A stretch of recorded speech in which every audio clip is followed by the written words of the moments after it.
Ja, jeg skal sige noget om verdensretfærdiggørelse. Ja, nej, en tredje vej. Hvad er det for noget? I engelsksproget land, der taler man om universal justification eller universal objective justification i lutherske sammenhænge. Kort fortalt, så handler det om spørgsmålet om, har Gud allerede og uafhængigt af troen retfærdiggjort, det vil sige frikendt ved en domshandling, alle mennesker.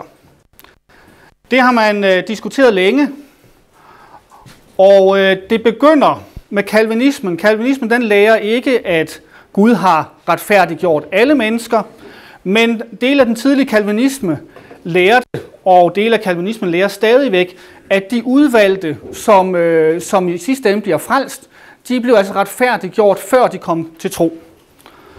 Det var ikke noget, man lærte i den tidligste lutherdom, det kommer vi lidt tilbage til, men en kalvinist, som konverterede fra kalvinismen til lutherdommen, Samuel Huber, han lærte det, der hed en universel retfærdiggørelse, og det kom der en strid om i løbet af 1500- og 1600-tallet blandt lutheranerne.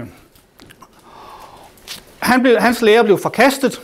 Senere hen så dukkede den her tanke om, at Gud har retfærdiggjort alle mennesker, uafhængigt af troen, den dukkede op igen hos en, der hedder Zinzendorf, som i hvert fald var medvirkende til, at herrnhuterne bredte sig, som var en vækkelsesbevægelse, der har haft indflydelse i Danmark også, hvor ELM måske i særlig grad er præget af den herrnhutiske arv, og også i Sverige med bibeltrukne venner.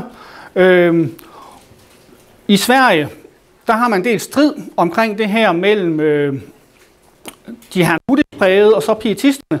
Og der er der en figur, der hedder Anders Nordborg, som præsenterer det, han kalder en mellemvej i den her strid. Og udgiver en prædikensamling, hvor den her mellemvej, den bliver præsenteret. Den kommer jeg lidt tilbage til. Hans mellemvej, den citeres senere hen i USA i synodalkonferencen fra 1872. De har et essay, synodalkonference. Det var en samling af forskellige lutherske kirker i USA. Den tidlige Missouri-synode, den tidlige Wisconsin-synode og det man kaldte den norske synode i USA. De var gået sammen, og ved deres første møde, der har man et essay om den her universelle retfærdiggørelse. Det opstår på baggrund af en strid om absolutionen i USA mellem de mere pietistisk prægede og de mere herrnhutisk prægede skandinaviske synoder. Og der lægger man sig altså nogenlunde fast på Anders Nordborgs mellemposition. Senere hen, så glider det lidt over i noget andet. Det kommer vi lidt tilbage til.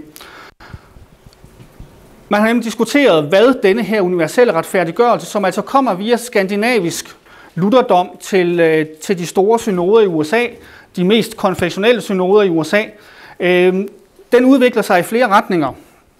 Og der er sådan 4 hovedpositioner, som man kan finde i dag, tænker jeg, i forhold til det her spørgsmål.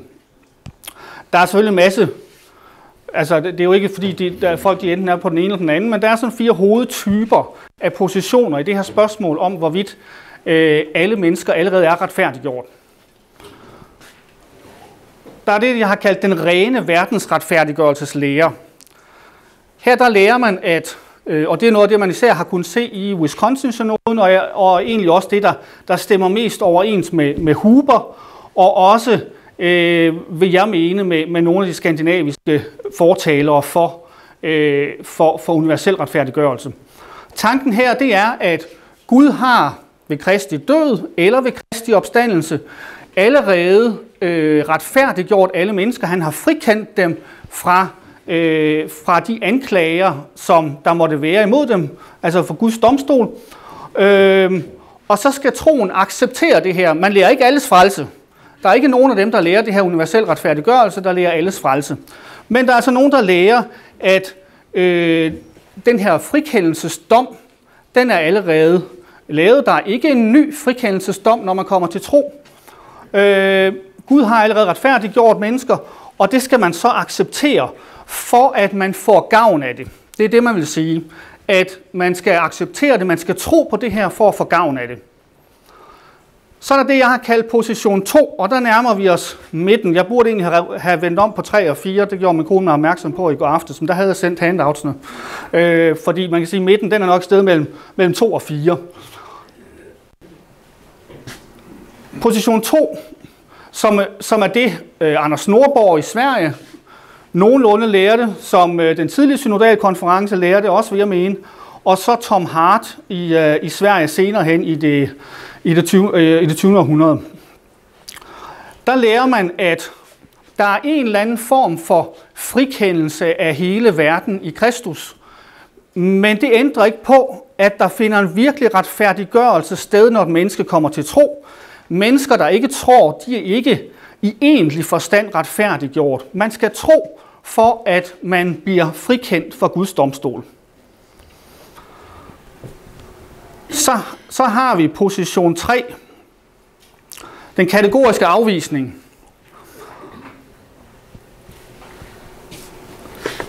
Der lærer man, der afviser man både, at verden er retfærdiggjort allerede. Man afviser også, at Kristus er retfærdiggjort fra vores synder.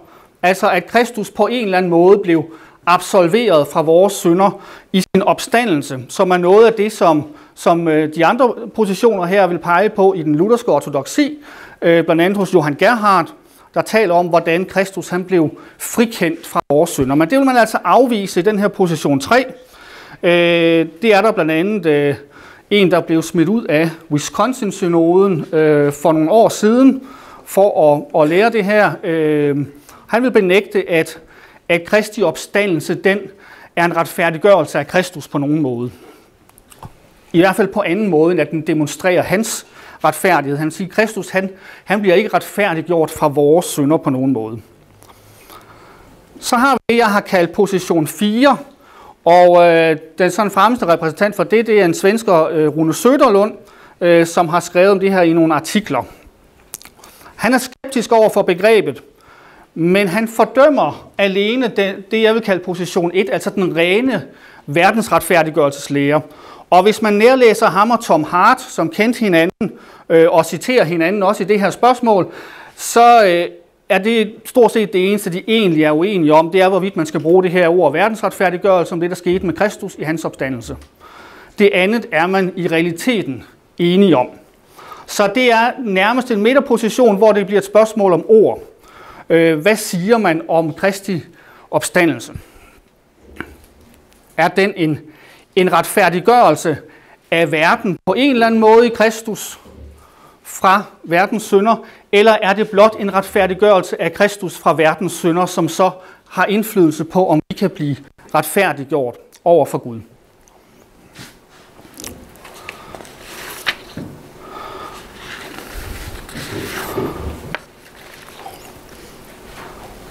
Så har jeg kaldt det her foredrag verdensretfærdiggørelse ja, nej, en tredje vej.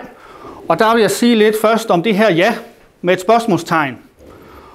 Og det er primært den rene verdensretfærdiggørelseslære, jeg her sætter spørgsmålstegn ved. Hvis man skal lære verdensretfærdiggørelse som en lære, som et dogme, som nogle lutherske synoder, blandt andet i USA, vil hævde, jamen så skal det bevises med klare skriftsteder. Det er den lutherske standard for, om noget kan være et lærepunkt. Det er, om der er klare skriftsteder, der underbygger det. Der har man peget på Romerbrevet kapitel 3, vers 21-24. Der står man, nu er Guds retfærdighed åbenbart uden lov, bevidnet af loven og profeterne. Guds retfærdighed ved tro på Jesus Kristus for alle, som tror. Der er ingen forskel. For alle har syndet og har mistet herligheden fra Gud, og ufortjent gøres de retfærdige af hans nåde ved forløsningen i Kristus Jesus. Og her har argumentet altså været, der står, der er ingen forskel. Alle har syndet og har mistet herligheden fra Gud, og ufortjent gøres de, altså alle, retfærdige ved nåden i Jesus Kristus. Så det må jo være alle mennesker, siger man. Problemet er bare, at lige før der tales der om alle, som tror. Ordet alle, det betyder ikke alle mennesker. Det betyder alle af et eller andet. Det kunne godt være alle katte. Men det afhænger af konteksten. Og her der er konteksten altså ikke alle mennesker, det er alle, som tror. Det står i verset lige før. Så har man peget på Romerbrevet kapitel 4, vers 23-25.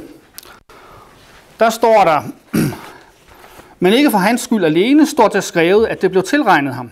Det gælder også os, som det skal tilregnes, os som tror på Gud, der oprejste Jesus, vor Herre, fra de døde, ham som blev givet hen for vores overtrædelser og blev oprejst til retfærdighed for os. Og det sidste vers her, der har man i hvert fald fra nogle af fortalerne for universel retfærdiggørelse, især i den rene form, blandt andet Becker fra Wisconsin-synoden, Seth Erlandsson fra Sverige, fra Biblikum, har hævdet, at det skal oversættes, at han blev givet hen på grund af vores overtrædelse. Altså de var årsagen til, at han blev givet hen, og de var også årsagen til, vores retfærdiggørelse var årsagen til hans opstandelse. Altså der skal stå på grund af, og det skal være noget, der går forud. Retfærdiggørelsen skal gå forud for hans opstandelse, fordi vores synder går forud for, at han blev givet hen. Udfordringen med det er, at det her dia, den her præposition, den bruges altså lige før om det modsatte, altså om formål med noget. Udfordringen er også, at for de fleste af os vedkommende, alle dem, der lever efter Kristi opstandelse, der gik vores synder altså ikke forud for, at han blev givet hen. Så det argument kan man ikke bruge. Så har man henvist til Romerbrevet kapitel 5, vers 18-19, og hævdet, der står, at alle de bliver retfærdiggjort. Det er særligt vers 18. Altså ligesom en enkelts fald blev til fordømmelse for alle mennesker, sådan er en enkelts retfærdig gerning også blevet til retfærdighed og liv for alle mennesker. Og der er flere sproglige problemer ved det her, der gør, at den i hvert fald ikke er klar. Der er ikke noget finit verbum, det vil sige, der er ikke noget, der står ikke noget om, hvad der skete, hvornår. Det er egentlig bare nogle forholdsordsforbindelser i det her vers. Så at noget er sket på et bestemt tidspunkt, eller om noget har et bestemt formål, det kan man ikke sige ud fra den her. Den er altså kompliceret, den her sætning. Så har vi 2. Korintherbrevet kapitel 5, vers 18-19. Men alt dette skyldes Gud, som forligede os med sig selv ved Kristus og gav os forligelsens tjeneste. For det var Gud, der i Kristus forligede verden med sig selv, og ikke tilregnede dem deres overtrædelser, men betroede os ordet om forligelsen. Og her har man hævet, her står jo verden, og det er jo verdens retfærdiggørelse, vi taler om. Det må jo betyde, at alle mennesker allerede er forlidt, og at Gud ikke tilregnede dem deres overtrædelser. Det betyder, at Gud ikke tilregnede alle mennesker deres overtrædelser. Problemet er, at med det er, at Paulus 2 steder i 2. Korintherbrev bruger det samme ord, verden, uden at tale om alle mennesker. Så de her skriftsteder er ikke så klare, som man i hvert fald vil hævde, at de er fra dem, der taler for en verdensretfærdiggørelseslære. Men hvad så? Betyder det så, at hvis man siger det her, så er det kætteri? Modsiger det klare skriftsteder? Det var der noget, der kunne se ud som om. Der tales flere gange om retfærdiggørelse ved tro. Der tales ikke om modtagelse af retfærdiggørelse ved tro, som nogle af de her, især fra den rene verdensretfærdiggørelseslære, vil sige. De vil sige, jamen, når der tales om, at man bliver retfærdiggjort ved tro, så er det jo modtagelsen af retfærdiggørelsen. Men det er ikke det, der står. Der står, at man bliver retfærdiggjort ved tro. Man bliver frikendt ved tro. Lukas 18:14 synes at benægte, at den vantro retfærdiggøres, for der skelner mellem tolderen og farisæeren, og der siges, at farisæeren gik ikke retfærdiggjort hjem. Så der var altså en, der ikke blev frikendt for Guds domstol. Lærer Concordiebogen så verdensretfærdiggørelse. Og nu er jeg jo sådan en Concordiebogs lutheraner, selvom jeg så er præst i en kirke, der hedder Augustanerkirken, så det kan Wolf Møller jo tænke lidt over. Argumenterne, der ofte fremføres, skal jeg lige huske at den her med.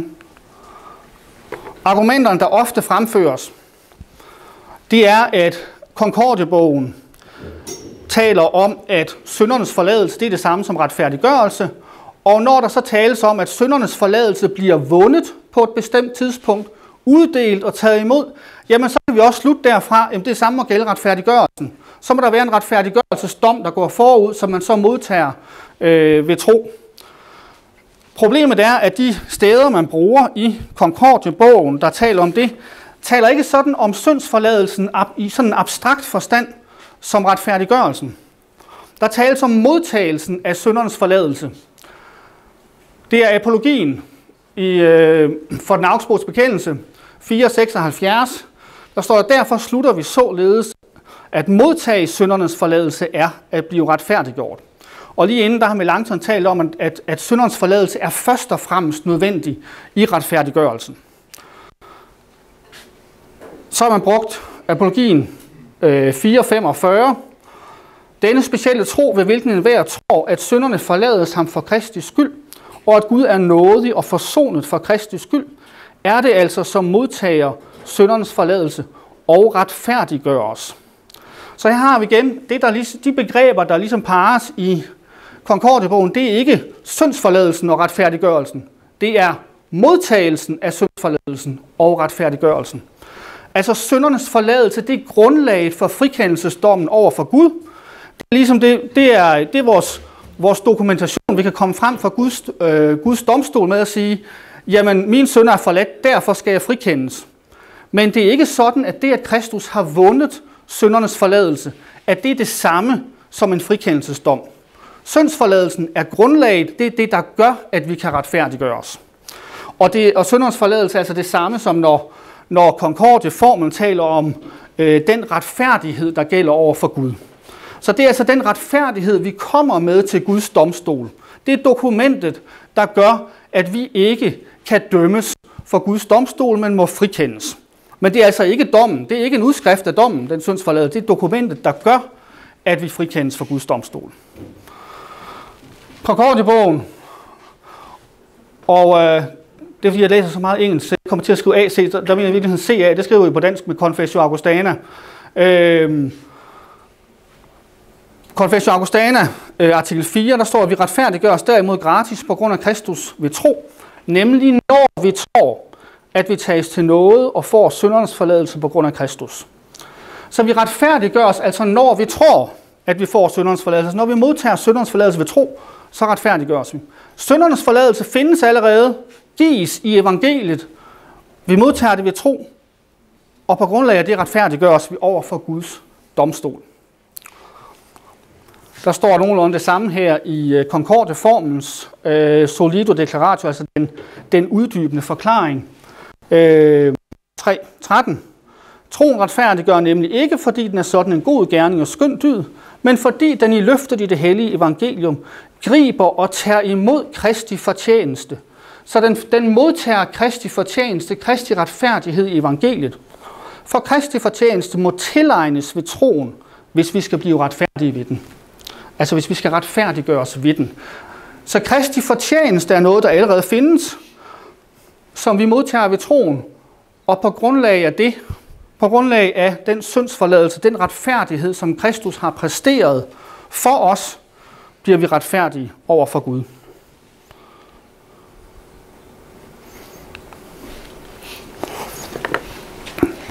Hvad så med Martin Luther? Ham er der også nogen, der har brugt til at forsvare verdensretfærdiggørelseslæren, og især den rene form. Flere steder i Store Galaterbrevs kommentarer, der kan han tale om, hvordan vores synder er væk, fordi de er på Kristus. Det er især til kapitel 3, i kommentaren til kapitel 3, vers 13. Der skriver man, men den sande teologi lærer, der ikke længere er nogen synd i verden, for Kristus, på hvem faderen ifølge Esajas 53:6 har lagt hele verdens synder, har sejret, tilintetgjort og dødet den i sit legeme. Han er en for alle død for synden, men efter at være opstået fra de døde, dør han ikke mere. Det kunne lyde som om, jamen, hvis der ikke er nogen synd i verden, så må det jo betyde, at verden er retfærdiggjort allerede. Men så fortsætter Luther med det samme, skriver, der altså findes tro på Kristus, der er synden i virkeligheden tilintetgjort, død og begravet. Men hvor der ikke er tro på Kristus, der er der stadig synd. Så selvom på sin vis i Kristus er synden fjernet og væk, jamen hvis ikke man har tro på ham, så er synden ikke væk. Så man kan altså heller ikke bruge Luthers store Galaterbrevs kommentar til i hvert fald at støtte den her rene verdensretfærdiggørelseslære. Hvad så med de lutherske fædre? Og der har man fra den tidlige synodalkonferences tid i USA, det er altså i 1872, trukket det her citat frem fra Johan Gerhard, fra hans kommentar til Romerbrevet kapitel 4, vers 25. Og der står, og ved at oprejse ham fra de døde, absolverede han ham fra vores synder, som blev tilregnet ham, og derfor absolverede han også i ham, så Kristi opstandelse på denne måde kan være både årsagen til, pantet på og fuldendelsen af vores retfærdiggørelse. De følgende passager handler om dette, og så kommer nogle skriftsteder. Der oversatte man det her, hvor der står derfor at absolvere i min oversættelse her, der oversatte man det med absolverede. Problemet er, at det her ord, latinske ord, som Johan Gerhard han bruger, jamen det kan altså oversættes både som en nutid og en datid. Men man valgte at oversætte det i datid, og mente dermed, at Johan Gerhard her sagde, at vi blev alle sammen absolveret i Kristus, dengang da han opstod fra de døde. Der blev vi alle sammen tilgivet. Der er ikke noget andet, der understøtter det hos Johan Gerhard, og Johan Gerhard siger faktisk det modsatte i sin kommentar til kapitel 5, vers 18.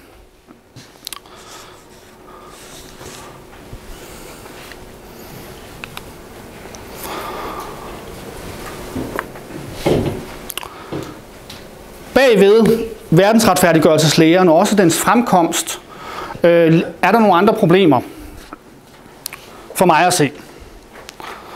Nogle problemer, der skal løses, hvis man skal løse den her konflikt omkring det her spørgsmål. Noget af det har at gøre med uvished om, hvorvidt troen er til stede.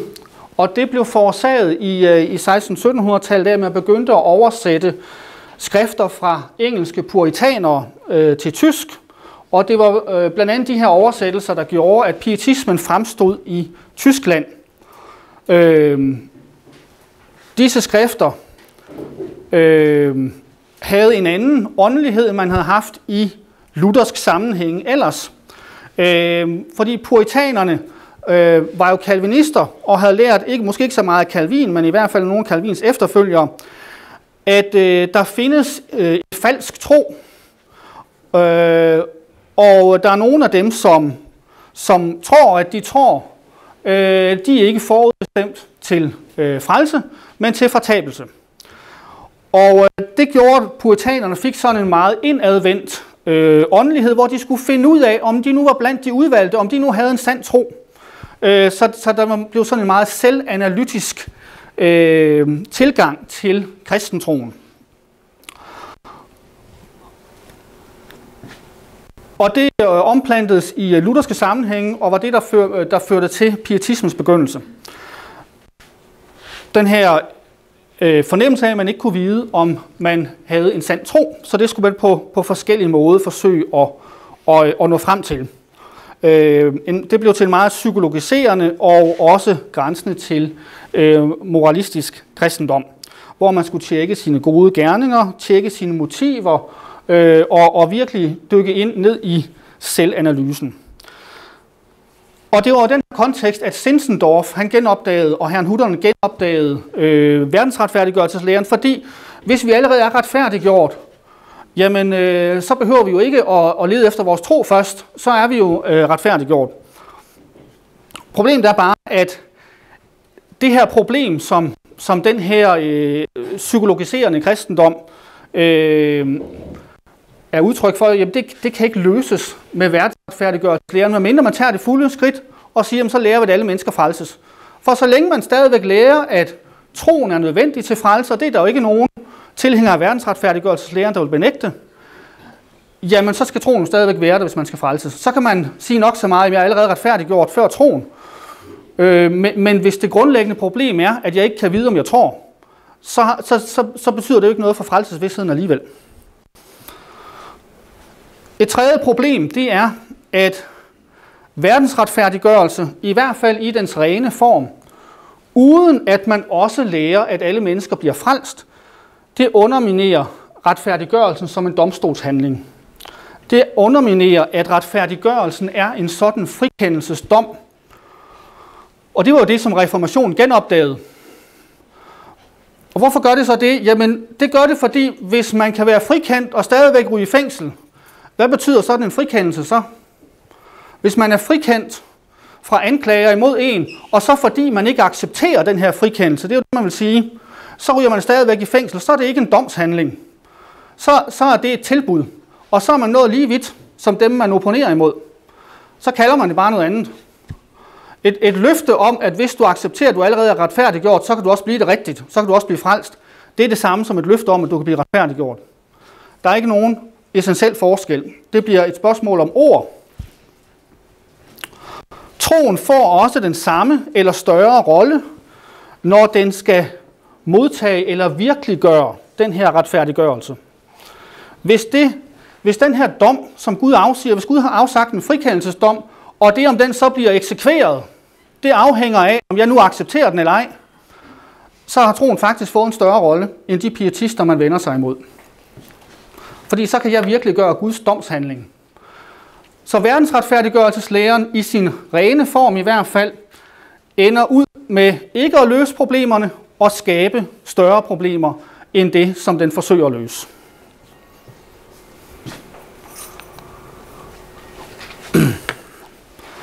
Og så kan man jo som de her, der har reageret mod verdensretfærdiggørelseslæren, sige, jamen så skal vi forkaste alt, hvad dem, der lærer verdensretfærdiggørelse, de har sagt. Og det vil nogen gøre, og vil sige, jamen når der står i 1. Timotheus 3:16, at Kristus han blev retfærdiggjort, jamen så betyder det bare, at han blev vindikeret, at det blev klart, at han var retfærdig allerede.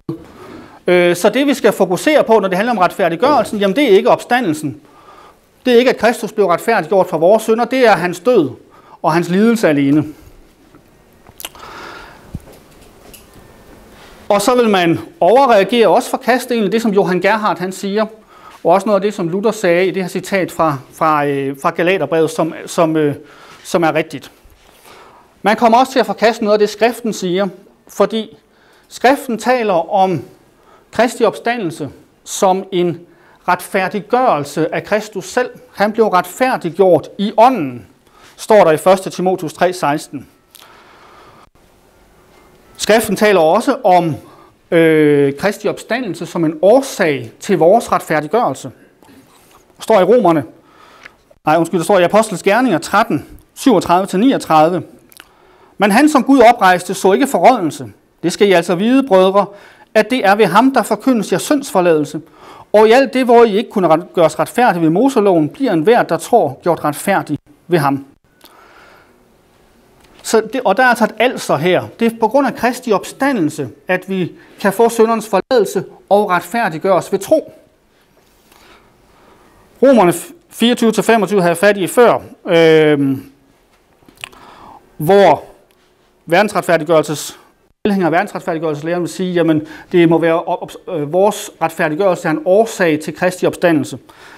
Hvis vi vender den om og siger, jamen Kristi opstandelse er en årsag til vores retfærdiggørelse, som er sådan den her præposition skal forstås, jamen så er der stadigvæk en sammenhæng mellem Kristi opstandelse og så vores retfærdiggørelse. Det er en årsag, den er noget af det, der gør, at vi retfærdiggør os over for Gud. Romerbrevet kapitel 8, vers 33-34 forbinder også Kristi opstandelse og vores retfærdiggørelse. Hvem vil anklage Guds udvalgte? Gud gør retfærdig. Hvem vil fordømme? Kristus er død. Ja, endnu mere. Han er opstået og sidder ved Guds højre hånd og går i forbøn for os. Så Kristi opstandelse er altså også en grund til, at vi ikke er under Guds fordømmelse, men at vi er retfærdiggjort, frikendt af Gud. Og så endelig 1. Korintherbrev 15, 16-18. For hvis døde ikke opstår, er Kristus heller ikke opstået, men er Kristus ikke opstået, er jeres tro forgæves, så er I stadig i jeres synder, og så er også de, som er sovet hen i Kristus, gået fortabt. Her siger Paulus, hvis ikke Kristus er opstået, så er vi stadigvæk i vores synder. Kristi opstandelse er altså også en årsag, en nødvendighed, for at vi ikke længere er i vores synder. Det er ikke kun Kristi død, der er nødvendig for, at vi bliver retfærdiggjort. Det er også Kristi opstandelse. Så verdensretfærdiggørelseslæren har altså fat i noget rigtigt, når de forsøger at forbinde vores retfærdiggørelse til Kristi opstandelse. Så er der en række andre skriftsteder her, der taler om Kristi opstandelse som en årsag til vores genfødelse. Og genfødelse, jamen det er jo det, at vi får barnekår hos Gud, så det er jo altså en anden side af retfærdiggørelsen. Barnekår og evigt liv. Og så er der en række skriftsteder, det er jo nogle af dem, som Johan Gerhard også henviser til i det citat, vi havde fremme før, som taler om vores opstandelse med Kristus som noget, der sker, når vi kommer til tro og bliver frelst og får syndernes forladelse. Efterbrevet kapitel 2 og Kolossenserne 2 og Filipperne 3. Så skriften er altså meget klar og meget massiv, også i sit vidnesbyrd om, at Kristi opstandelse er afgørende for vores retfærdiggørelse. Der er sket en retfærdiggørelse af Kristus selv. Den er en årsag til vores retfærdiggørelse. Den er en årsag til vores genfødelse, barnekår og evigt liv, som alt sammen har at gøre med retfærdiggørelsen. Og det er noget, som vi får del i. Vi får på en eller anden måde del i Kristi opstandelse, når vi kommer til tro. I Kolossenserbrevet nævnes også dåben der specifikt, hvor vi begraves med Kristus og opstår med ham. Og det forbindes med, at vores gældsbrev er fjernet.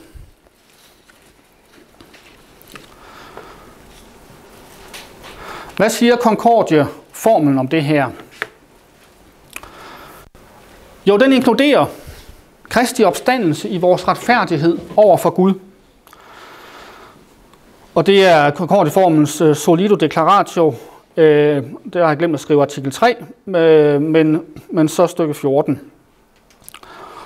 Den retfærdighed, som bliver tilregnet troen over for Gud, eller den troende er bare noget, er Kristi lydighed, lidelse og opstandelse, fordi han har opfyldt loven for os og betalt for vores synd. Og den gentager faktisk det her et sted.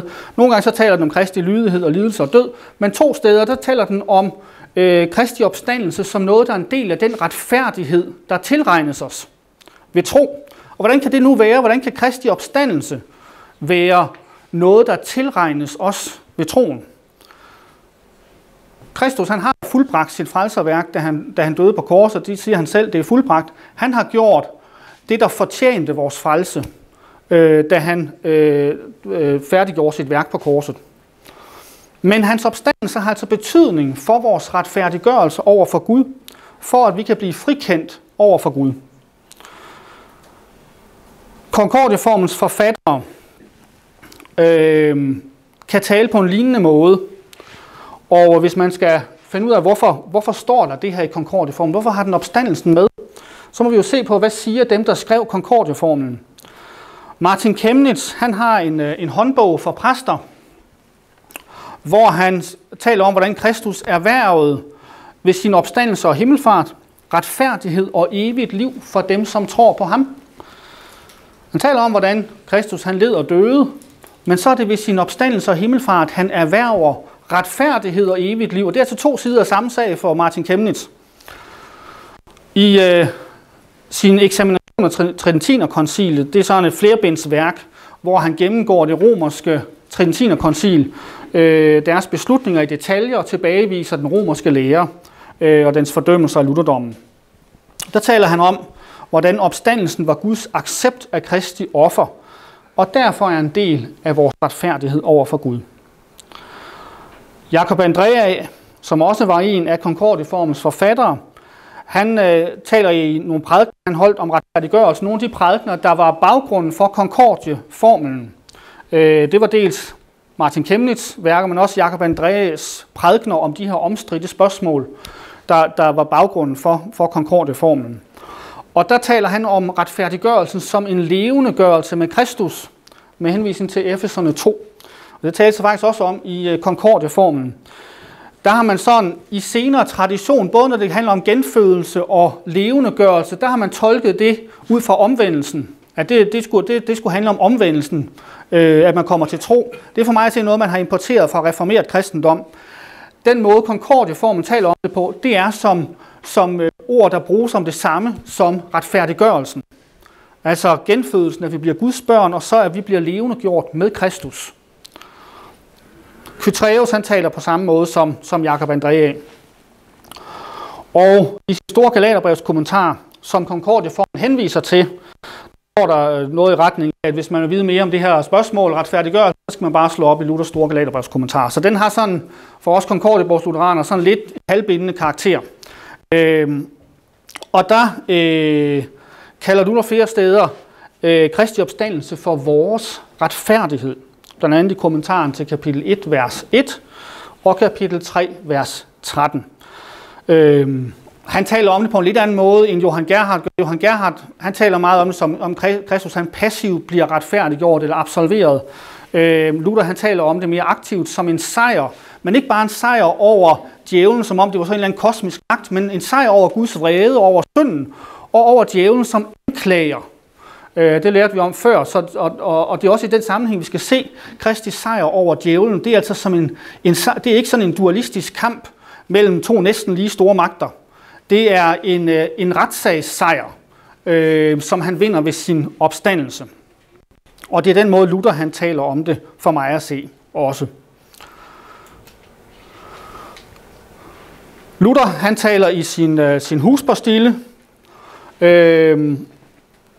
også på en måde om Kristi opstandelse som noget, der er essentielt for vores retfærdiggørelse over for Gud. Gør så din beregning således, når dine synder ikke mere ligger på dig på grund af Kristi lidelse, men at Gud selv er taget fra dig og lagt på Kristus.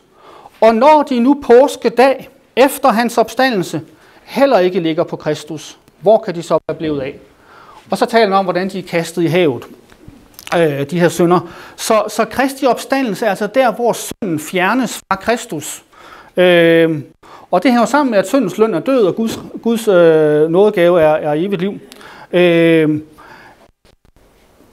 Død og synd hænger uundgåeligt sammen, så Kristi opstandelse er ikke bare det er ikke en sejr over døden, som det var sådan en fremmed magt. Det er en retssagssejr, hvor Kristus han vinder over dødens magt i kraft af djævelens anklager mod dem, der er i Kristus.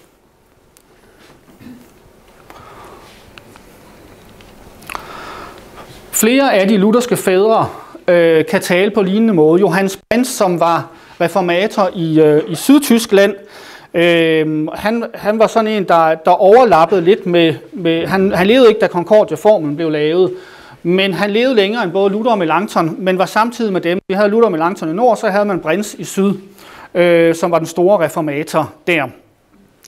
Og han skriver i sin Romerbrevs kommentar, at Kristus ved sin opstandelse har opnået, at Gud vil dømme os retfærdige og give os evigt liv. Og i sin evangeliepostil, der skriver han, hvordan Gud han i opstandelsen har lagt alle menneskers frelse på Kristus, ligesom han lagde alle menneskers misgerning på ham i hans fornedring. Så i Kristi opstandelse, der er alle menneskers frelse altså på en eller anden måde lagt i Kristus, sådan at vi kan få del i den ved Kristus. Ægidius Hunnius, han skrev flere skrifter imod Samuel Huber, altså ham, der introducerede den her verdensretfærdiggørelseslære i lutherdommen, som konverterede fra kalvinismen og som blev fordømt. Det var primært Ægidius Hunnius, der var ansvarlig for, at hans lære blev forkastet. Han er medunderskriver på Konkordieformen, men levede så længere end han var ikke med til at skrive den, men var med underskriver, og så var han sådan en af de store kanoner i luthersk ortodoksi umiddelbart efter, da Chemnitz og de øvrige var væk. Han taler altså om i en katekismusprædiken om, hvordan Kristi opstandelse er afgørende for vores retfærdiggørelse. Det er retfærdighed og salighed genoprettet gennem Kristi opstandelse. Så selvom han altså kan forkaste Samuel Hubers verdensretfærdiggørelseslære, så lærer han helt klart, at Kristi opstandelse er afgørende for vores frelse. På en eller anden måde er vores frelse lagt på Kristus i hans opstandelse fra de døde. Og så har vi så Johan Gerhard, som jeg citerer fra Romerbrevet. Han har også i sin første Timotheus kommentar noget lignende. Der skriver han blev retfærdiggjort, det vil sige erklæret retfærdig, fordi Kristus i og gennem sin opstandelse blev løsladt fra menneskenes, eller frikendt fra menneskenes synder, som han har taget op i sig selv som stedfortræder, for at gøre fyldes for dem over for faderen. Så der er altså sket en retfærdiggørelse af Kristus, ifølge Johan Gerhard. En retfærdiggørelse fra alle menneskers synder. Det er ikke en retfærdiggørelse af alle mennesker, men det er en retfærdiggørelse af Kristus som stedfortræder for alle mennesker.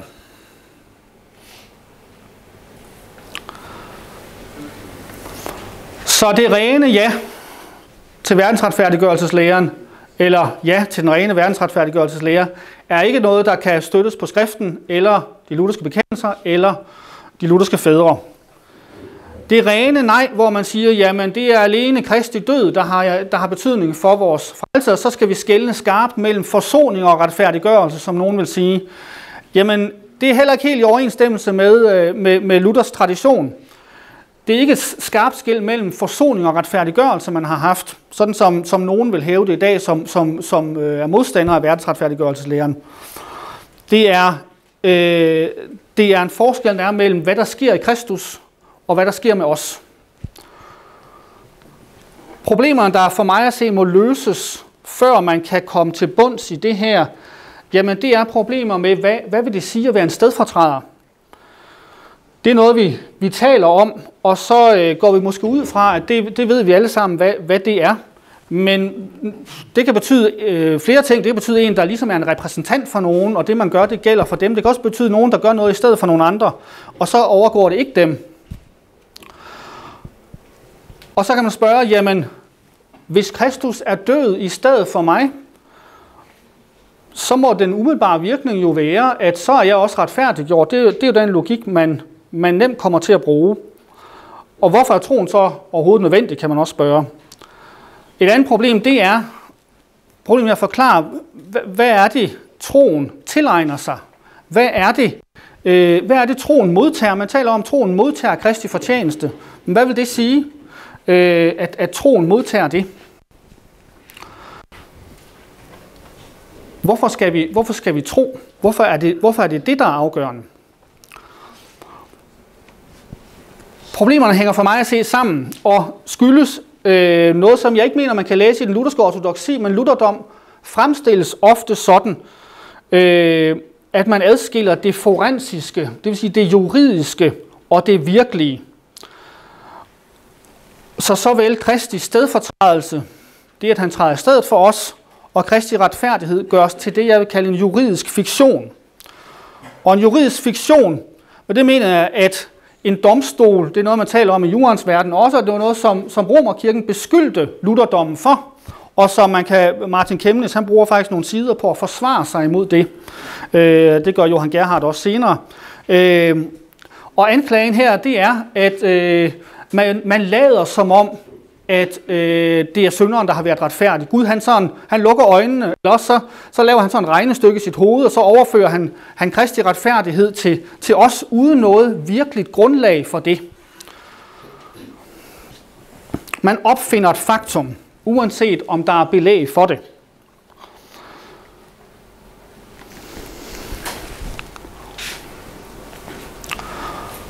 Hvordan kommer man så videre i forhold til at løse de her problemer, der ligger bag? Jamen, jeg mener, man skal kigge på, hvad siger den tidlige lutherdom selv. Chemnitz, han skriver i et skrift om Kristi to naturer, men vi bør være særlig opmærksom på tyngden i dette argument, for det er indlysende, at Guds søn antog en menneskelig natur hovedsageligt af to grunde, og så er det den første af dem, der er interessant for os. For at han kunne forløse og befri den fra Guds vrede, fra fordømmelse og fra evig død. Og så slog han af, det mener jeg også henviser til det første, og at der derefter fra ham selv som hoved kunne komme renselse, helliggørelse og fornyelse til os, der er hans lemmer. Han beskriver to formål, et der har med retfærdiggørelsen, og et der har med helliggørelsen at gøre. Og det afgørende er her, at Kristus han forløser og befrier den menneskelige natur, som han har optaget i sig selv.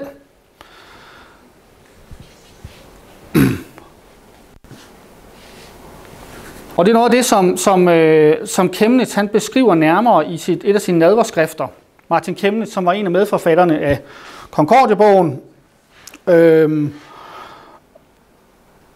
Concordieformlen. Han skriver, for at kunne blive den anden Adam, altså en ny Adam, en ny stamfader på sin vis, antog Guds søn derfor vores natur, men uden synd. Og i den natur fordømte han synden, tilintetgjorde døden og genoprettede den natur til livet. således helliget, genoprettet og velsignet han først og fremmest i sin egen person, den menneskelige natur. Han har altså taget en fordømt menneskenatur på sig. En natur uden synd. Han renser den for synden, da han optager den her menneskenatur i sig. Men det er en menneskenatur, der har syndens konsekvenser, som er under Guds fordømmelse. Det var ikke sådan en abstrakt menneskenatur, han tog, som Gud kunne have skabt fra ny af. Nej, det er afgørende for vores frelse, at Kristus han går ind i den faldende menneskehed og tager en menneskenatur fra den faldende menneskehed og i sin egen person genopretter forholdet til Gud. Clemens han fortsætter så og taler om, hvordan bliver det her så også til del.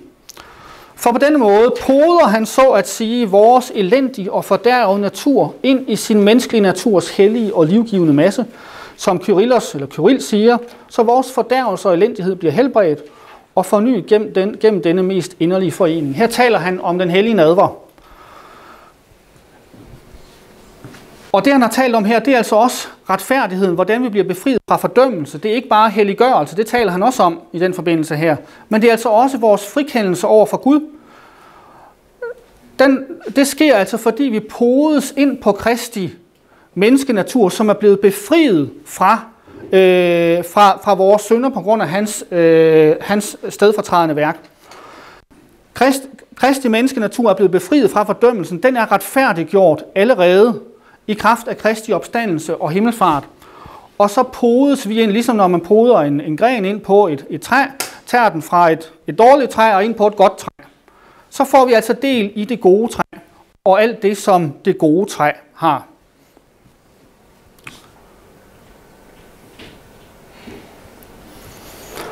Det er der også Bibels belæg for, den her tanke om, at Kristus tager en fordømt menneskenatur på sig.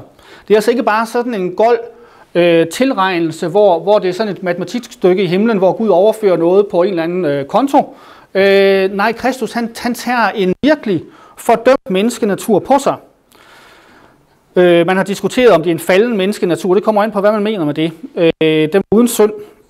Han sendte sin egen søn i syndigt køds lighed og for syndens skyld og fordømte dermed synden i kødet, for at lovens krav skulle opfyldes i os, som ikke lever i lydighed mod kødet, men i lydighed mod ånden. Romerbrevet 8, 3-4. Så der tales altså om, at han fordømte synden i det kød, som han har taget på sig her, for at lovens kravet om retfærdighed, kunne opfyldes i os. Kristus, han er altså dels den, der virker frelsen med sin lydighed. Han opfyldte loven, han blev fristet af djævlen og opfyldte loven og opfyldte al retfærdighed.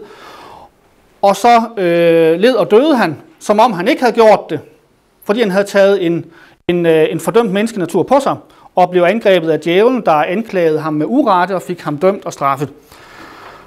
Men han er også modtager af frelsen. Han er den første mange brødre, den første af mange brødre. Han er førstegrøden af de hensovede.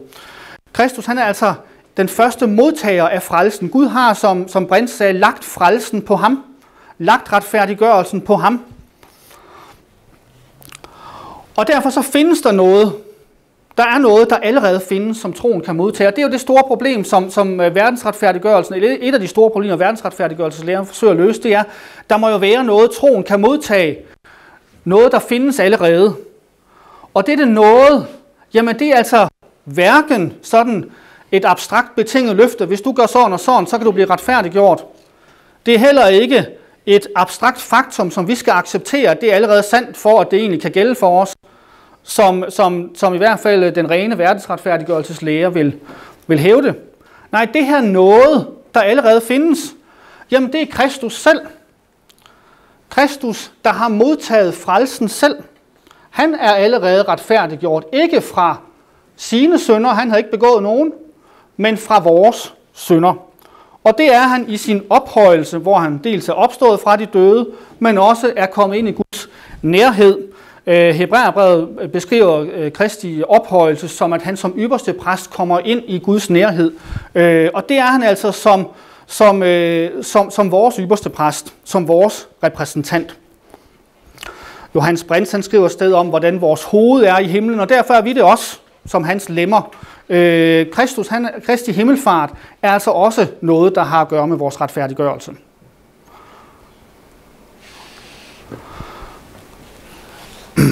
det salige bytte. Og nu er vi det her med stedfortrædelsen.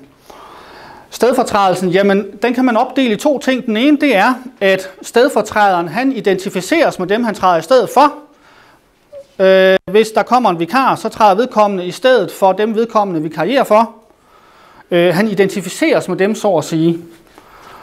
Men i stedfortrædelsen, der ligger også et andet aspekt, nemlig at de for hvem stedfortræderen træder i stedet, de også identificeres med stedfortræderen. Det tæller som om en stedfortræder har gjort det. Men det er altså to forskellige ting. Og hvis vi blander dem sammen, så kommer vi ind i et problem med, jamen er vi så allerede retfærdiggjort, eller er vi ikke? Og derfor så er det bedre at forstå det her i to led, at Kristus i sin fornedring blev identificeret med dem, som han træder i stedet for, og så at de, der tror, dem for hvem stedfortræderen træder i stedet, jamen de identificeres med stedfortræderen, når de podes ind på ham, når de forenes med ham. Grundlaget for det her, som også gør, at det ikke er sådan en juridisk fiktion, det er jo, at Kristus ikke bare tager en abstrakt menneskenatur, og så på en eller anden måde tilregnes de her synder, men at han bliver delagtig i vores fordømte natur ved den personlige forening, da han bliver menneske, og så at vi bliver delagtige i Kristi ophøjede, Kristi retfærdiggjorte menneskenatur ved nådemidlerne og ved troen. Han bliver delagtig i vores dom, han bliver synd, og vi bliver ved troens forening med ham, Guds retfærdighed i ham. Paulus udtrykker det i 2. Korinther 5:21. Ham, der ikke kendte til synd, han var ikke en synder, har han gjort til synd for os, for at vi kunne blive Guds retfærdighed i ham. Altså to led, Kristus blev synd, og efter at være blevet synd, så overvandt han synden, anklagen, Guds vrede, dommen osv., og blev retfærdiggjort i sin ophøjelse, og den ophøjelse får vi del i ved dåb og tro. Og den hellige nadver, som Chemnitz taler om også i den forbindelse. Kristus identificeres med os, fordi han bliver delagtig i vores fordømte natur. Synderne fjernes ikke for os alene derved, at Kristus bærer dem og betaler dem. Synderne fjernes fra Kristus. Anklagerne, dommen fjernes fra Kristus, da han frikendes, da han ophøjes. Det er to sider af samme sag, at han bliver levende, og han bliver frikendt. Han bliver frikendt fra vores synder, fra djævelens falske anklage.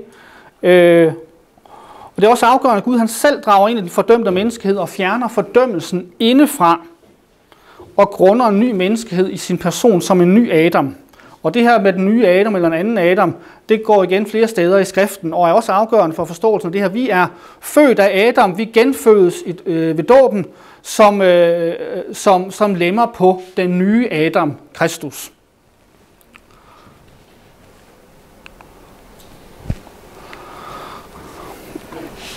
Så frelse, retfærdighed og evigt liv, og det er tre sider af samme sag, findes i mennesket Kristus. Vi skal ikke skelne skarpt mellem retfærdighed og evigt liv. Det er rigtigt nok, vi ser det først fuldt ud, når vi opstår fra de døde, eller Kristus kommer igen inden. Men det er altså to sider af samme sag. Og det er det også i Kristi opstandelse. Det vi har del i, åndeligt set nu, det er Kristi opstandelse, hvor han er retfærdiggjort fra vores synder.